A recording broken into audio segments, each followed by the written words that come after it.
Welcome to today's webinar, Charging, Infrastructure, and the Grid, How to Power a Successful EV Fleet Strategy, sponsored by Hitachi. I'm Lauren Fletcher, Executive Editor of Work Truck Magazine, and I'll be your moderator for today's event.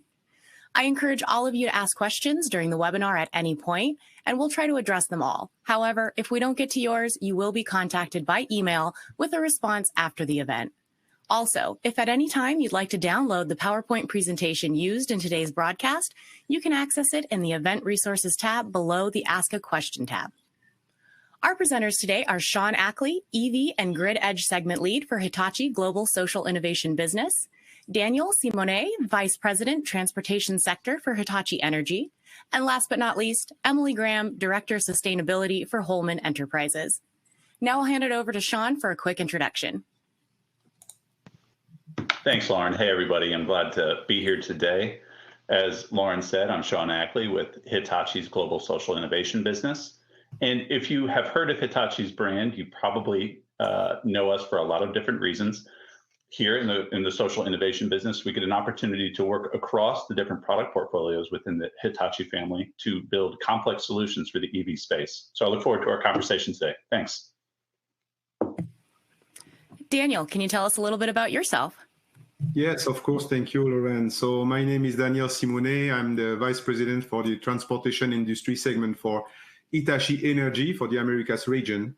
So within my group, we are focusing on electrification solution for the transportation industry. So from rail electrification to land and ports and airports. More specifically on the EV, we are focusing on grid-to-plug charging solution infrastructure to support owners and fleet operators for their transition to EV fleet. Personally, I've been involved in this industry since 2013 already on the EV charging, from commercial to public and transit charging application. So thank you, Lauren. Thank you, gentlemen. And finally, Emily, can you give us a little bit about yourself? Thank you, Lauren, and I'm so grateful to be a part of the conversation today. As Lauren mentioned, my name is Emily Graham, and I am the Director of Sustainability for Holman Enterprises, with a particular focus on electrification as a service in our fleet management business, ARI.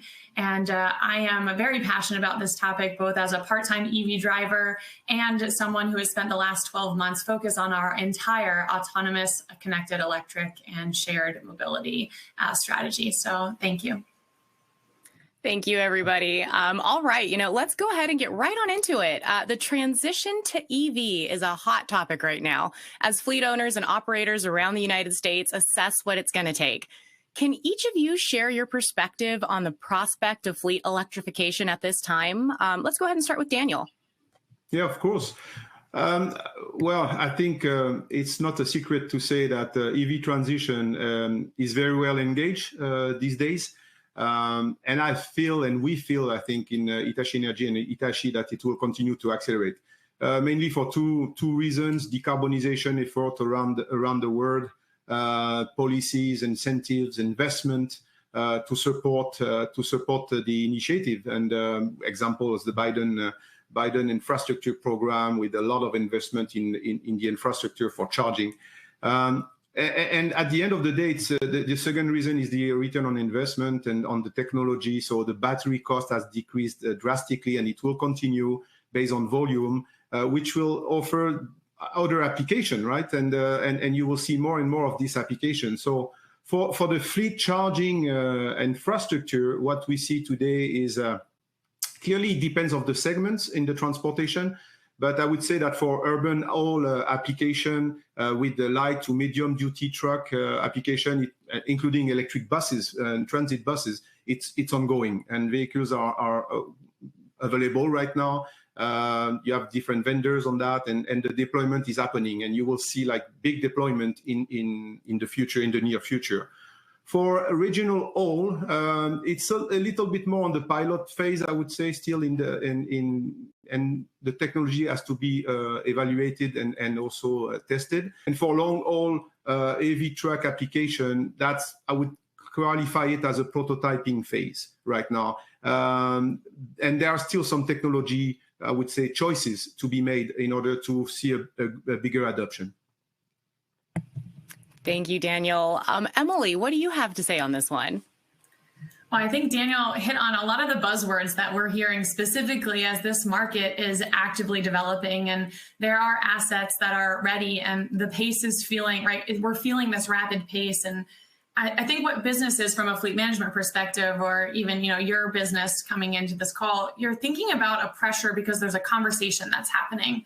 And whether it's language from, say, board of directors or a senior leader in your business, they're asking the question of what are we doing and how are we transitioning or transforming our business as this infrastructure, this technology becomes available. And we're feeling the momentum from a fleet perspective and also from a decision-making perspective. And we have to be clear about expectations around EVs and whether we're prioritizing appropriately and making sure that we're setting clear goals, because a lot of the conversation could accelerate if we think about what we can do to make an impact on, say, lower greenhouse gas emissions, but it could also slow down a little bit if we're thinking about the actual application of those assets. So we need to be able to balance both clear, defined business goals with accessibility to the units you need.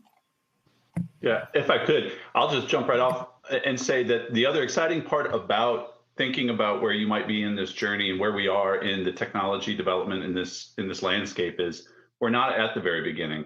Not everyone has to feel like an early adopter. This market has become very mature over the last decade. And so you have an ecosystem of technology developers and providers, research groups. You have early investors in this space in both public and private sector that you can lean on to learn about where things went wrong, where things went right, how to put together a long-term total strategic plan for your fleet electrification. So it's really exciting to see where people have done some early adoption early in their journey. And please, most people are excited to communicate. They're excited to share their experience. Lean on that experience so that you can avoid some mistakes and jump over a few hurdles that otherwise might have tripped you up. Thanks, Sean. And, continuing on that thread, what specific concerns have you all seen in the market? Sean, can you keep going on that one? Yeah, I think ultimately there's been some reservation from folks trying to make an investment, and they want to make sure that they spend their money wisely. They want to think about protecting against technology that might go obsolete in a few years. I mean, we've seen this technology evolve and replace itself on a very rapid scale, and it feels volatile. So you want to make a smart plan, a smart strategy about putting equipment in the ground, buying rolling stock that is going to stand the test of time, that's going to serve your purpose, your objective, your fleet objective for a long strategy. So make sure that you're planning not just a capital expenditure, but a technology ecosystem strategy that has equipment that works well together and that was designed for that length of time that you're looking to serve with your fleet. Yeah, and I'll jump in here, Sean, because you said something there, and you're going to hear, I guess, the word plan a lot today, because in the fleet space, I really think about creating a plan, but also being realistic to what's happening around us. And from a fleet perspective, I'd be remiss if I didn't touch on supply chain, whether there's shortages and that microchip that's in every piece of technology, right, that we have today. And, some of the large name OEMs are willing to prioritize some of those microchips to electron vehicles. So what does that mean for you as you start crafting your plan and getting these assets? So I think that's really something that's on our mind from a fleet perspective, but also thinking about, right, operational impact and being smart with whether it's your funds or the job that needs to be done. We hear a lot about and have conversations about, I have the capital or I have the supported funding and I'm able to do it, but how do I get my hands on these assets? And I think you can lean on some of your partners to understand what alignments have they made, or what have they actually practiced and have learned something to create a skill in this EV competency. Yeah, and to jump on the operation side is and learning from others is we see that you have to understand that the fleet operators today they are really tuned around refueling trucks, with storage of fuels and all this, and as part of their operation, they are quite set up to optimize their operation around this. Now, the concern is that they will, if you want to convert a large fleet, electric fleet, it's completely new for them now, because you have to bring these electrons that were mentioned, but you have to bring the power these garages or to these warehouses, and they don't know, they don't have any experience doing that in the past. And it's new players that you bring in the equations, and new partners that you have to bring. Bringing megawatts of power in an existing facility is not something easy. So I would say that it's really the concern is around the technology, but also the integration to their existing operation. I think that's the main concern. How will they be able to scale up? This is great, guys. So we've taken a look at today and some of the concerns.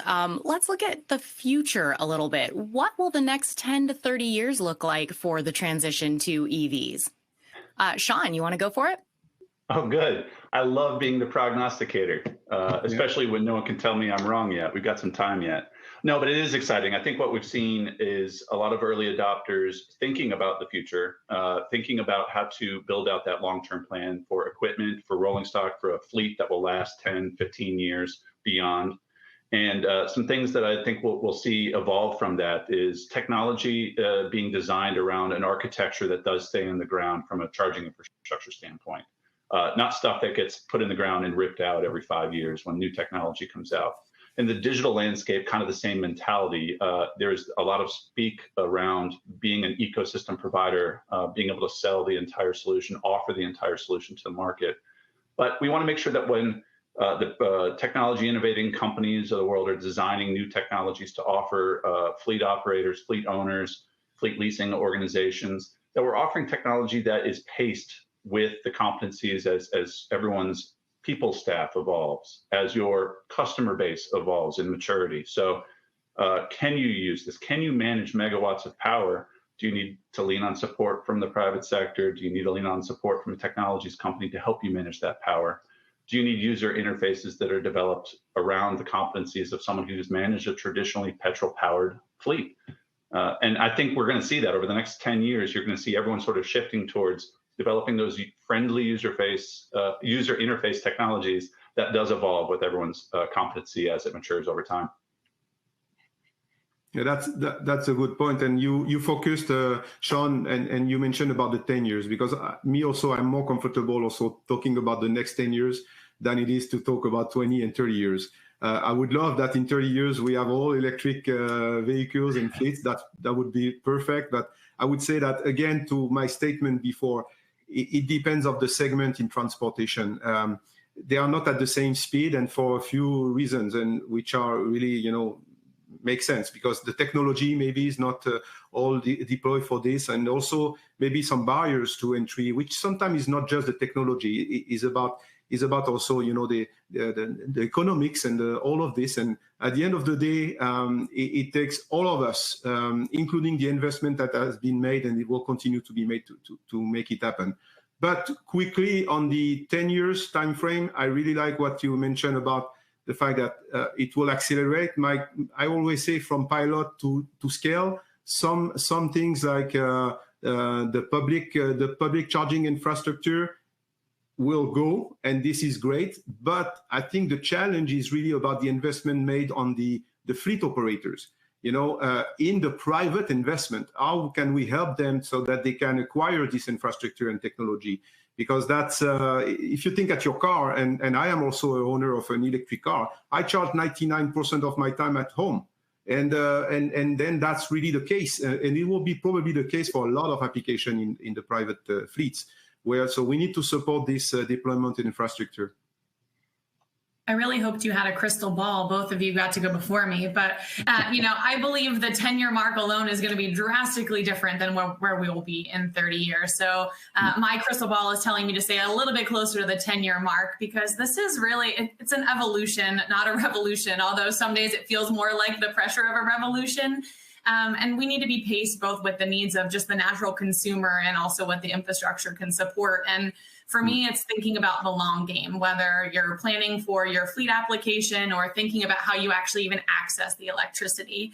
I think about it in terms of when you put an on-site infrastructure, are you actually digging the ground and scaling appropriately for that 10-year range? Because I can't imagine the cost and the capital it would take to open that ground back up as you continue to scale for your EVs, right? So thinking a much bigger picture. or even battery costs alone and the reduction and how close it's gotten to, almost equivalent to the cost of an ICE vehicle today over the past 11 years. Those things are changing so drastically that too specific a goal may dictate something different than looking at a much broader long-term plan. Thanks, guys. And I'm actually going to pause you right here. We have a really good question that came in from the audience. So this fleet is in rural Colorado. They have to drive a lot of miles for their medical trips, often around 300 or more miles for a single trip. And they also don't have any EV infrastructure here at all. Their vehicles are minivan size with wheelchair lifts. The question is, how long until we will see infrastructure and vehicle range that could work in their area? Daniel, do you have any input on this? I would say that I'm not really familiar with the application here, but I can tell you that the OEMs and the car builders are right now deploying some vehicles. So I think there is two things here. You have to have, first of all, the question is good because you have to have the vehicle first. That is a no-brainer, and then associated with standard plugs or communication that we have on the market today. And then after that, it's a question of infrastructure of charging. So will they benefit from a public infrastructure, which is right now deploying at very high speed, depending on the region? I would say I'm not really sure in Colorado, but I'm pretty sure there is a good penetration on that aspect. And then you have your own, on site when you go back to your site where you have your own charging equipment. So for medium type vehicle, I would say light duty type vehicle, today you can purchase equipment which called like level 2 charging that could really do the job for you depending of your mission of the day. So I'm unfortunately I'm not really familiar with this particular case and this application. Not sure if Sean, you could comment on that on the fleet size. I would just state that you're right on track. First, you got to have a vehicle developed that has as much range as you can possibly leverage for the load or for the type of transit, the modality you're pursuing.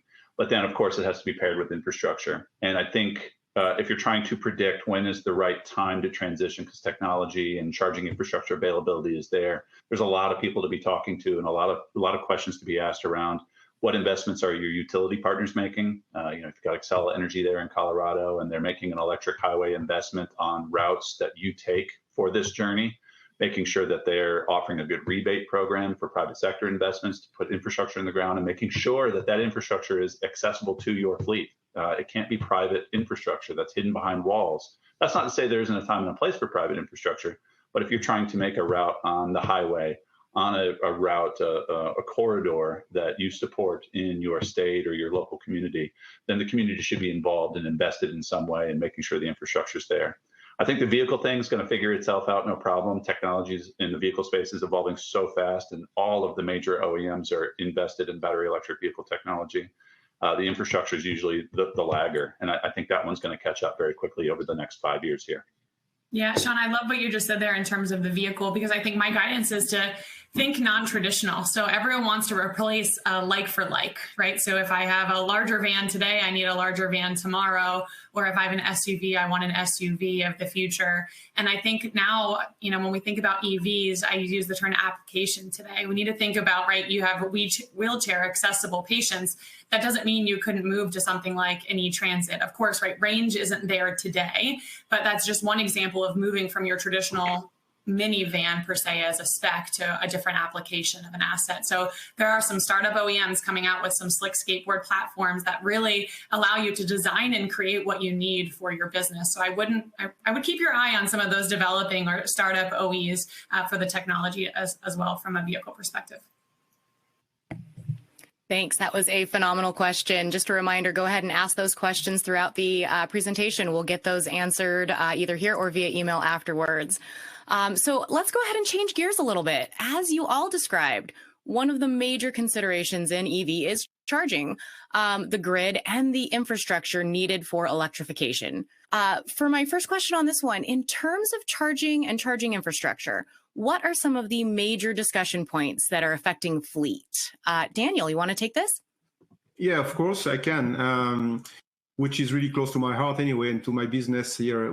On the infrastructure of charging, what I would say is that right now what we see is really, like as I said before, it's really scaling up. So from pilot to large scale deployment, and it's not the same game here. So when you consider doing a test on some buses or trucks, you have a couple, like let's say 5 or 10, and you just have to buy a couple of chargers. They can be like fast charging equipment, so it's fine, you can test it. But the real advantage of this pilot, if you do so without looking at the full picture of the 100 buses and more, or the trucks, you are just testing probably the vehicle, the range. You will probably train your workforce to use it.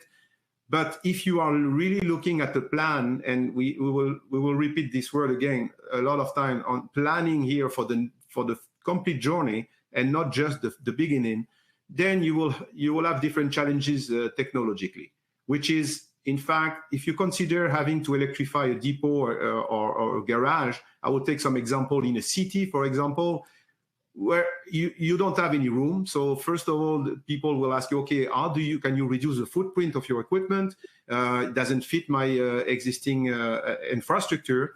Then it will become, okay, I will not buy everything at one time in my life. I will have like a couple of buses or trucks that I will buy by stages. So is your infrastructure is modular enough by design so that you can adapt and then buy equipment and add to the equipment so that you can do the full electrification? So it has to be easy to scale up. It's the centralized version of a system with an easy maintenance is important, like the operation. It's very important from the customer that we are working with. They are looking at ways to make sure that the uptime is there and the redundancy aspect to the configuration. And the final things that is, I think, one of the most important, which is the glue of all of this, is the digital play. And I think we will cover that later on discussion, which is really the glue, and it allow you to connect with all the other tools that you have when you are an operator of transit or an operator of fleets, which is, first of all, now you will have to manage the fleets. You will have to continue to manage it and to be very efficient with it. So you have to have your system connected to that. But you have also now a new energy management that you have to take care of. And you have also to the connectivity is important to the external environment, which is the power utility, the rates, the structure. So really, these are the main things that we hear when we talk with the customer.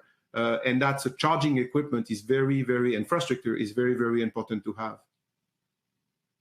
Yeah, that's a good point. I'm just jumping off that, Danielle. I would say that you make good points about a digital ecosystem or a digital layer being sort of a glue that brings a harmony to a bunch of infrastructure equipment. And I think being cognizant going into your plan, aware of where the different technologies and different architectures are in this space before you make an investment, how interoperable they are with one another is kind of an important thing to think about when it comes to charging infrastructure. Interoperability meaning many things. It could mean if you're a buyer of both vehicles and charging infrastructure, do the vehicles and charging infrastructure talk together so that you can get critical power consumption data through the charger or out of the vehicle telematics system. So talk to your OEMs, talk to your suppliers. Hey, did you test X and Y together to make sure that they talk nice? The big thing that I hear, I've done easily close to 100 pilots in the charging infrastructure space and the digital space, and now with Hitachi in the fleet and rolling stock space. And the constant thing I'm hearing from first adopters or people that are going through their first exposure to this technology is, why doesn't it just work out of the box? Could it just work? And you got to realize you probably bought dabbles of equipment from 50 different suppliers, and please make sure that they are all locked in a room somewhere playing nice together, because ultimately not only will you benefit from that, they will benefit from that, and then the greater community at scale who might leverage your technology or infrastructure or the fleet service you're providing are going to benefit from that ecosystem working well together. and that is music to my ears from an interoperability or the ability to really capture all of that information in one place, right? Like the aggregation of that data. Because open networks and really OCPP compliant is the buzzwords you're hearing out there in the network of, right? The ability for a fleet management company to see it all, because decisions from a fleet manager's perspective are not simply those on, right, what were ICE vehicles and what is today EV vehicles. How do we pull that all together and make sense of it? But even more so, really from a really access to charging, right? We talk about charging in terms of three pillars. Your two privates, which are private at home, and then private, really, whether it's a depot or on-site, and then public charging, and thinking about and planning for how you interact with or solve for your charging needs with each one of those pillars. And I also joke, right, from a customer perspective, you can't just use the extension cord and plug it into the green box that's already on site. You need to think about charging a little bit more so in terms of what is charging and what is electricity. That's making a lot of sense, guys. Hearing a lot about planning and information. Thanks, guys. So along those lines, another big concern for many, can you share a little bit about how the mass transition to EVs might affect the grid? Daniel. Well, I think the grid, the impact, of course, when you look at the what it is for a power utility application. When you do like public charging, usually this is probably not a big impact because it's distributed. So you have like on public charging, let's say you have like a couple of fast charging equipment on the highways. So the only thing that you need to do is to bring probably the power, which is not that huge of an issue. So that will be like the impact is maybe mitigated. So you just have to look at the corridors, and this is like something that we can study, and you just have to be ready for that. The big issue we see, in fact, is on hubs, large hubs, where you have this couple of trucks and these big fleets that will, at the end of the day, will come back to a certain location. And usually because of the range issues, because of the service that you are asking for the kilometers or the miles that you need to do every day, basically you'll come back to the site, and you will have like all of the trucks will have to be managed to be charged during the night usually, which is one of the application. And in this case, it's about multi-megawatt on some sites. You know, you are not talking about like on some trucks, medium duty trucks, with the battery size of hundreds of kilowatt hour. In order to recharge in a decent time, you talk about megawatts. So in this case, then there is an impact because you need to bring more power to bring maybe an additional power to the site that has maybe a very restricted power today. And that's expensive because that's in fact the most expensive, in fact, for a power utility to bring a new line or bring a new power. And that will be reflected in your price, assuming that they will serve you with another service. And a lot of time, it's not just the energy that is really what is costly. It's really the power, which is the pipe, you know, the size of this pipe that they have to bring to the site. So the reason,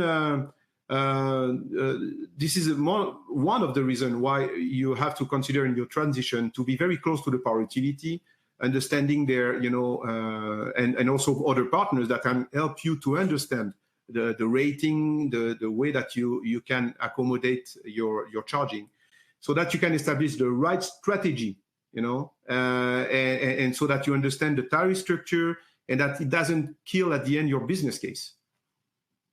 Yeah, I think there's so, I mean, it's such a big topic, and there's so much concern about critical infrastructure, the make ready, bringing that energy to the charging station, that utilities have an important role to play there. But from an early fleet adopter or someone who is considering the expansion of an electrified fleet, you might be looking at additional power source or additional power supply or on-site power generation even as an additional way to supplement the grid. And the grid will, with investments from the infrastructure policy put in place by the federal government, with investments from the utility providers, who I can only imagine are seeing dollar signs right now with the electrification of transit. It's an eventuality. A more robust grid, the ability to bring more power to you is an eventuality. But you're probably looking at short-term stopgap measures Or maybe it's part of a long-term plan to bring things to your site like battery storage technologies or PV systems, a PV array over a parking garage that also has some charging stations. What I would urge is ask a lot of detailed electrical questions or hire a consultant or a design build or an engineering firm that can help advise a strategy for how best to integrate. I get a lot of questions from folks in this space around, doesn't it make sense? I want a battery. I want a big battery. It'll charge, and then I can just discharge that battery and charge vehicles in the case that my utility rate structure is at a demand charge, or the utility is not ready to supply the amount of power that I need. Yes, but don't just go willy-nilly and buying a bunch of batteries and tap it into something that also feeds your elevator and building controls and thermostat for your HVAC system. Think about how you intend to size that, how you intend to utilize that and leverage that for your electrified fleet. And maybe that's not a problem. Maybe you're trying to consider for yourself, I know I'm going to need gobs of power, but I never had a gas tank or a diesel tank on my property to fill my fleet. I went to a fueling location and did all that. Still, think through where you're going to source that electrical power. Make sure that those partners have thought through their long-term strategy for how they're going to be able to supply you that electrical power. And there are some very, very creative ways to do that where the utility infrastructure is still being put together to support you. Thanks, gentlemen. And digging a little deeper into that topic, what kind of digital and hardware solutions are out there right now, or will be available to help address these elements that you guys just discussed? Daniel, I'm going to pick on you and throw this back at you again. Yeah, no problem. No problem. Well, there are a lot of solutions. Of course, there are some ways that the power utility can also help on this, depending of what they put in place on their programs. But in terms of, if we just look at on the side of the charging site or at the depot or the garage, within Hitachi Energy, for example, we have different ways to help on this. We have with our grid emotion fleet portfolio of products, and so the idea at the end of the day, it's about having an energy management solution that can do smart charging. So smart charging is key here. We have deployed right now an energy management solution called eMesh from Hitachi Energy. It's coming from our microgrid application and controls and expertise. Basically, you have to manage flow of energy, and the idea is really to optimize the way that you recharge according to the different parameters. And if you look at the site of a garage, it can have a lot of different energy players, I would say, on the map.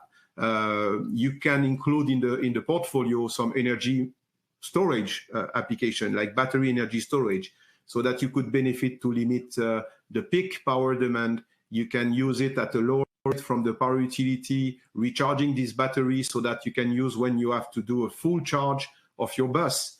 Power backup management. You can have and as part of the software solution, what we offer today is that it's intelligent artificial intelligence that can really, depending of the parameters you put in the system, and either you want to optimize on the price, either you want to optimize on the operation, the algorithms will make sure that you are optimizing your utilization so that you don't exceed these parameters that you put ahead in the system. So it's a lot of software. You have hardware. It's a mix of software solution, hardware solution, that has to be really, you think about it, part of your plan.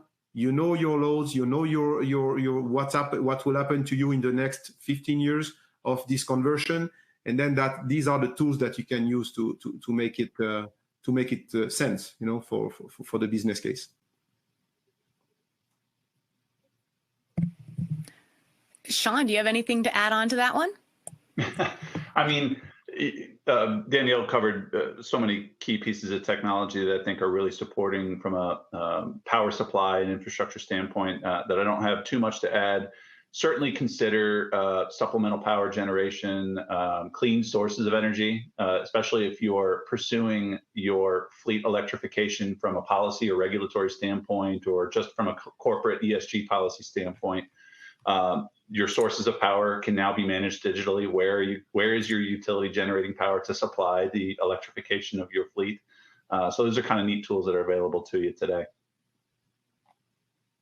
I love the concept of tools there, Sean, because I think from this perspective, we need to think about taking energy-based information and making it simple if we think about it from a fleet manager's perspective, right? A fleet manager didn't go to school as an electrical engineer to pay attention to or throttle up and down electricity or make sure that site plans are appropriate for the level of electricity that's needed to substantiate the fleet. So I think from a fleet manager's perspective and really leaning in on tools and software and what you can do with information, it's about making it simple and actionable, because there's a lot of driver behaviors that are even one layer deeper than, say, that information we're receiving from a charging perspective. That's going to change really the output or the success of electrification. And don't worry, you fleet operators out there who didn't go and get your double E. I didn't either. I'm a mechanical engineer. So, if you're mechanically inclined, this stuff is certainly learnable. Absolutely. That's great. And go ahead. I'm going to go ahead and pause you all again. We have another really good audience question that just came in that fits right into this section. So in regard to charging, the development and utilization is really slowed down by the government creating standards and the time that it takes, especially on a global scale. How do you see the impact of that for the full life of an EV and the development of the next generations? Sean, let's throw this at you. So sorry, I was responding to a chat question there. Hit me again. I apologize. Not a problem. So how do you see the impact of the fact that the government's creating these standards and the time that's take really slowing things down right now on a global scale? How do you see that impacting the full life of an EV and the development of our next generations? If you're talking about the full life of an EV and you're talking about your ownership life cycle of an EV, you might be associating and looking at parity with the internal combustion vehicle. You might be looking at, I must own a diesel or a petrol-based garbage truck or a van or a pickup truck for hundreds of thousands of miles, and that's how you're thinking about this asset. And the concern with the evolution of technology, of battery technology, the evolution of what is required for how quickly you need to adopt this technology, in that you're being forced by the regulatory reason or a company policy reason to adopt a technology that's not there on parity. That is a concern we're hearing from folks. And I would say that it's not just thinking about making sure you have total parity, but look at the total cost of ownership. So that if on parity an electric vehicle, a battery electric vehicle, or there's certainly a time and place for other fuel types, but BEV being a prominent one as we move forward here, that if you got 50 to 75,000 miles out of a vehicle, that might be because the battery has been expended and you're thinking to yourself, well, the husk is now wasteful. No, that's not necessarily true. There are a lot of great innovations being made in retrofitting and replacing and re-energizing the powertrain there on an electric vehicle to extend its life to be on parity. But even without it being on mileage parity to a diesel vehicle, you're seeing the total cost of ownership of an entirely electrified fleet being substantially lower over the life cycle of your fleet. So buying 2 electric vehicles over the lifespan of a singular ICE vehicle is still well below parity of a total petrol fleet. Thanks, Sean. All right, let's go back onto track. So shifting over now to the operational impacts of operating an EV fleet. Can you tell me a little bit more about the impacts that fleet managers should be aware of on their day-to-day operation? Emily, let's throw this one at you first. Absolutely. Day-to-day operations. So I think one of the biggest items that come into conversation when we think about putting EVs into a fleet is really the change and the concern from what fueling is when it becomes a charge. And thinking about that in terms of fueling now is no longer a quick stop around the block to the local gas station, which is a 5-minute turn. And it's actually now considering the amount of time required based on charging capabilities to actually charge that fleet for its optimal use the follow-on day. So that changes driver behaviors, and there's a little bit more to manage there in terms of making sure that you're also paying for charging at the most optimal cost. So whether that's at a driver's home or, again, talking about infrastructure behind the gate at your location, on-site or private, is being intentional about really putting EVs into fleet where they can be most utilized now in the short term, but also thinking about how that changes your business model long term. If we use an example like a rail customer who in a lot of cases has vehicles moving 24/7, that increases population of a fleet, right? Because what are you doing for downtime if those vehicles are consistently moving? But then also comes some of our customers who maybe have a take-home vehicle, think a pharma fleet, who needs to think about now their drivers aren't paying for gas at a gas station, it's directly plugged into their driver's home. So a second consideration that comes up beyond time is really reimbursement, or what I say, following the bouncing ball of that monetary energy cost. And how do you solve for that? Right, we've talked a lot about data today and knowing the accuracy and believing that the vehicle will be the best source of the truth in terms of how much charge is used, pulled, and from where, but also being able to access the charging information regardless of where the charge is happening. The example I shared there was at home, but what about public charge, and how do we also reimburse the driver and gain access really to payment for that charge when they're out there in operation? So I think those are the two primary drivers when we think about operational impact for me is time, and then also making sure that drivers aren't feeling as though they're losing something by having a company asset when we think about driver reimbursement.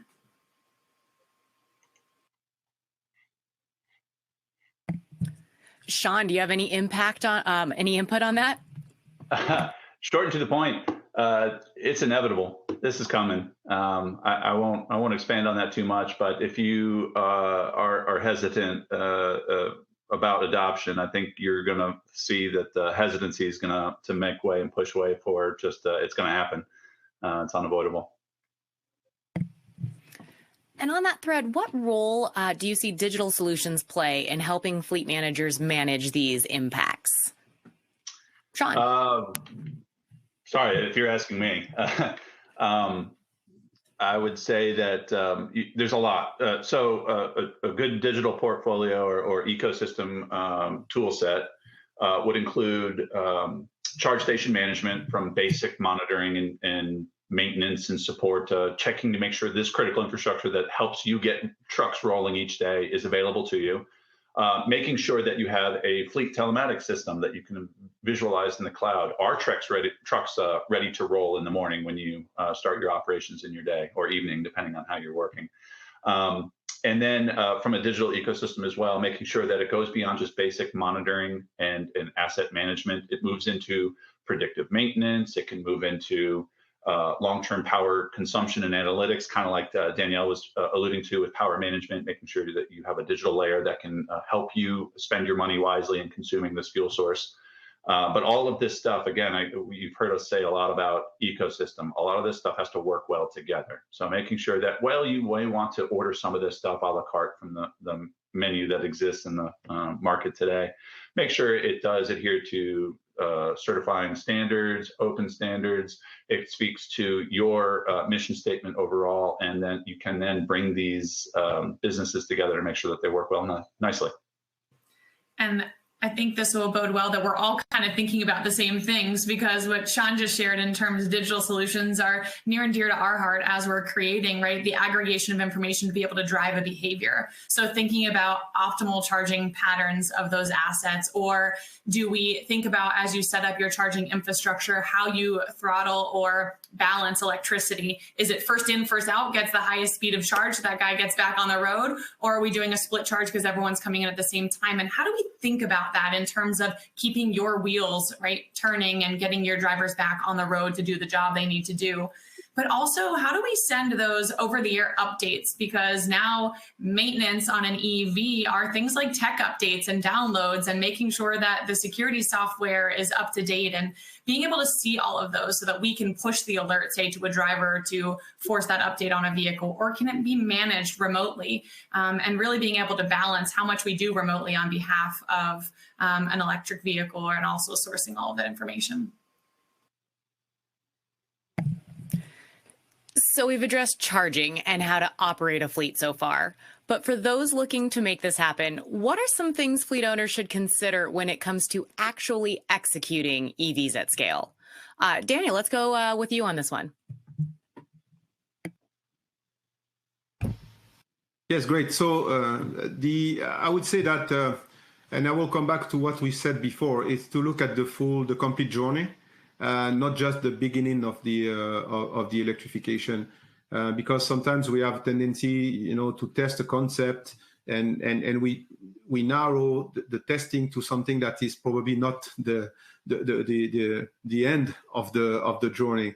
Pilots, they have good value, for testing the technology. But in the case of scaling up, sometimes I see a lot of examples from the past where the tests have been really focused on just the vehicle itself.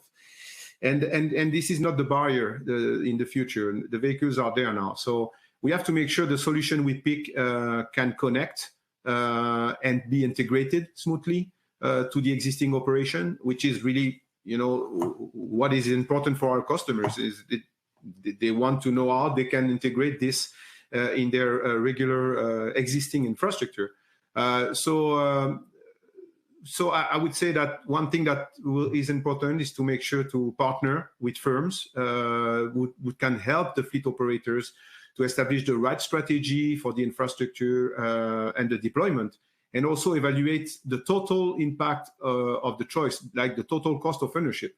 A lot of time we are focusing on the investment of the equipment, but we are not looking at the full picture, which can include, as we mentioned before, electricity tariff and power demand cost too expensive, and then operation impact that can kill your business case. Yeah, no, business case and planning is ever important. And we're going to pop up a quick flash poll here for you.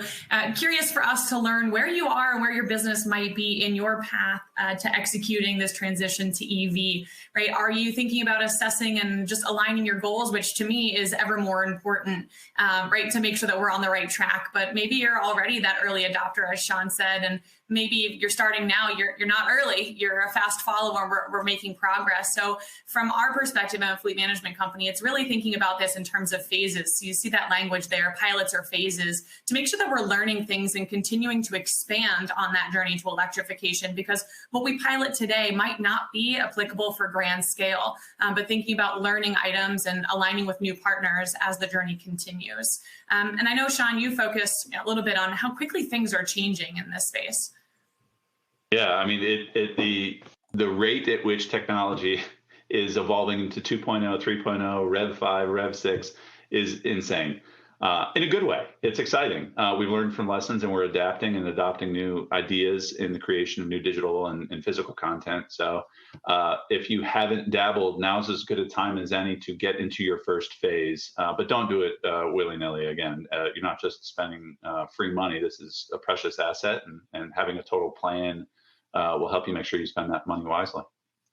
Yeah, and it looks like a lot of our poll results here coming in are a lot of people living in this assessment phase, which to us is music to our ears, that we're not jumping into things and pulling out or planning for something that we don't know is realistic or tangible for our business. And this is a change management process for everybody. So I think it's realistic for us to know the goal, start a little bit, and if we need to, right, adjust slightly before we go grander scale. I think it's appropriate that we're all welcome to that change management journey. Thanks, everybody, for participating in that survey for us. So I'm really getting the feeling that it takes a village to make the transitions to EVs happen.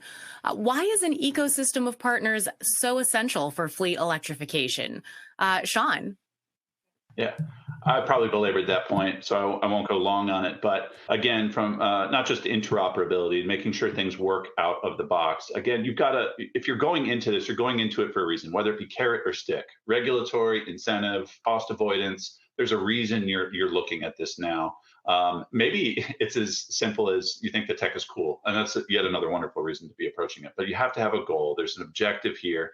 And the only way to see an objective through is making sure that all the things that you invest in are driving towards that mental inertia of achieving that goal. So present your goal, articulate it well, share your concerns with the technology supply chains that you have available to you, And if someone can't speak to that goal, then they're probably not the partner you need to pick. Make sure that they understand the mission that you're on. Yeah, understanding the mission too. And my favorite ism here is asking them where they failed, because if they haven't failed to this point, they may not have, or they may not be ready, right, to go grander scale to where you're at. So thinking about where some of these potential partners in the disjointed ecosystem that we know and we see evolving today, knowing where they failed in the past makes them a little bit more credible to take that step forward on the journey of the future. But I think, again, from my perspective, it's alignment. Alignment is key for a future to make electrification possible. And there are fleet management companies working today, ARI and Holman, to make sure that we are aligned to guide you through that process so that you're not solving for each one of these components of this disjointed ecosystem alone.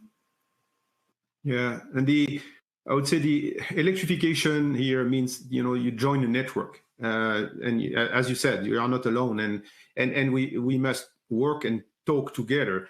And I would really encourage fleet operators to be active on the standards committee, and which is really the key, and the association that are promoting right now electrification of transport, because that's where we really define the standards that will, after that, will be adopted, so that we can remove the barrier for implementation. So it's not anymore sometimes a discussion on technology. We have to break the barrier of implementation, and that takes all of us, like hardware, software company, EPCs, consultant, power utility, all of us to be engaged to support the change.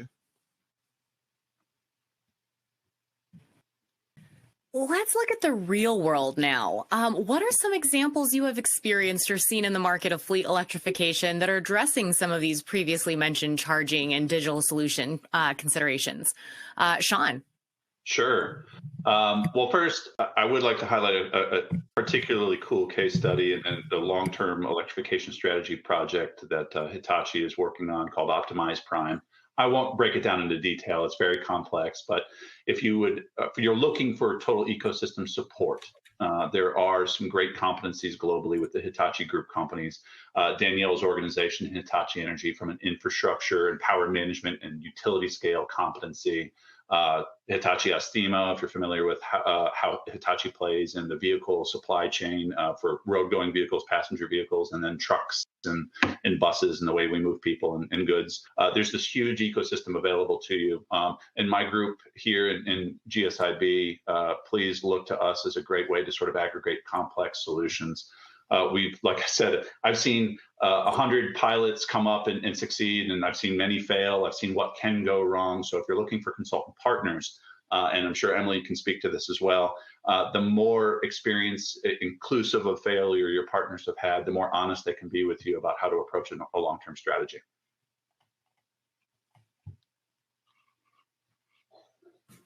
Great. And from our side, I think it's really about, when you think about engaging with a fleet management company as a customer, or even as you're planning your journey and how you oversee your fleet, it's thinking about things that were previously, not considered. So we talked a lot today about job need and really assessing how a vehicle is utilized and the impact of existing data that you have from, your ICE engine vehicles, and allowing that to help you predict the right population of your fleet. And that's where we've spent a lot of our time now, is really helping our customers understand, from the way that they use and drive the vehicles today, what we know in terms of their emissions, driving patterns, and job need. What is the applicable match in terms of the actual vehicle application for the future?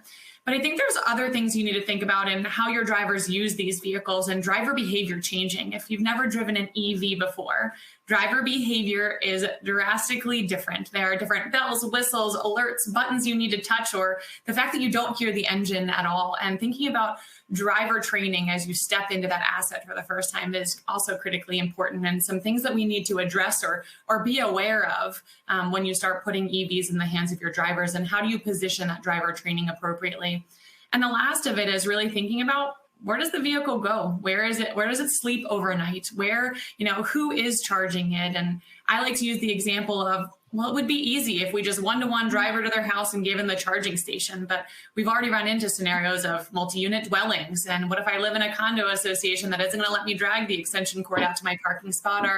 Or better yet, maybe I am an already EV driver and I have my own charging station, so why do I want the one that you're giving me? So I think there's a lot of things that you need to step back and consider in terms of addressing and appropriately thinking about the application of EV, both for safety of the driver and implementation.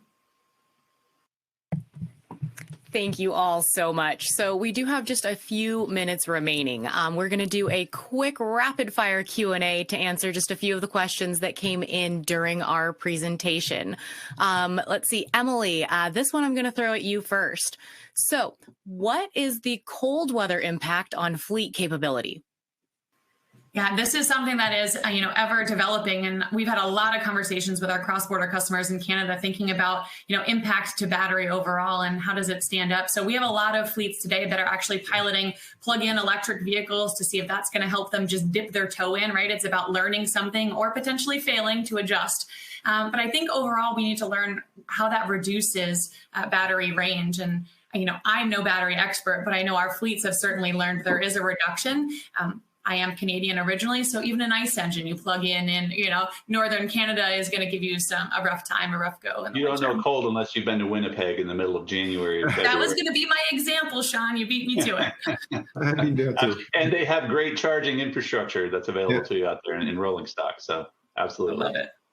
No, clearly, cold weather impact has to be planned also, and I'm just thinking, for example, on buses, and it's critical because now you have all the bus to heat during the winter, which is a huge consumption for your range. So it depends on the application, of course, but clearly not just the battery for the real, because of the cold weather around it, but it's also because you have to heat the cabin, and the interior of your bus.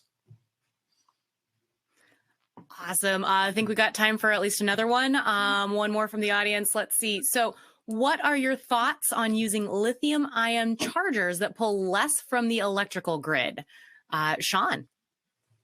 Okay, I would assume this question is probably speaking to a couple different categories. It could be a level 2 charger that is an AC charger that is a slower step from the grid. You can leverage probably existing infrastructure, or maybe what they're speaking to is sort of something that leverages an onboard battery. So it slowly charges the battery, and then you can turn that into a rapid DCFC fast charger. And those are great technologies. And I would also think about at scale how you could see a bigger version of that. And I think that's something Danielle could talk to you folks offline if you're interested. That at scale, if you're trying to leverage existing utility infrastructure and not have to bring a whole bunch of make-ready equipment in, an onboard charger battery is a great way to slowly charge up a battery. If you only need that one fueling stop overnight or just to get the vehicle back up to a charge, it can quickly dissipate that battery, charge the vehicle through rapid DC charging, and then you can slowly charge that onboard battery back up in your infrastructure. A really clever way of leveraging existing infrastructure.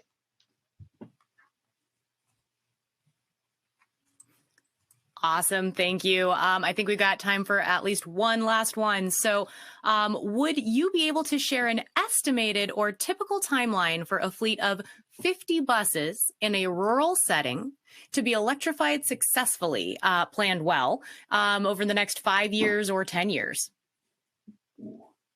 No, that's a tough question without looking at the parameters. But I can tell you that today the technology exists to do it. So it is not a question of, it's more a question of process, how you go with your RFPs and things. But honestly, a time frame of having like an electrification or of 50 bus in 5 years is something highly feasible. But then we have to look at the reality of this application. But I do not see a problem in 5 years, for 50 bus. It's something we see. Oh, come on. We can do faster than that. We can do tomorrow. I agree. Money is no object, right? No, that's fantastic. Yeah, absolutely. I'll just double down and say that if that's a problem you're facing right now is you want to have 50 electrified buses and you are in a rural community, but you have passion and a motivation, whatever the reason may be, to do it. Get out, put an RFI, do some market research, just put a general RFI out to the market, see what kind of answers you get. And I think you might be surprised it's faster than you would really think. Yeah, agree. Well, thank you guys. So this is all the time we have for today. But for anyone who asked a question that we didn't get to, the Hitachi team will be following up via email to answer your questions individually. So get those in real quick if you need. Quick reminder, the slides from today's presentation are also available for download on the platform. And we hope you enjoyed today's webinar. I want to again thank Sean, Daniel, Emily, and Hitachi for today's presentation. And I want to mention that this webinar will also be on demand on the WorkTruck website at worktruckonline.com/webinar. Thank you all, and I hope you guys have a great rest of your day.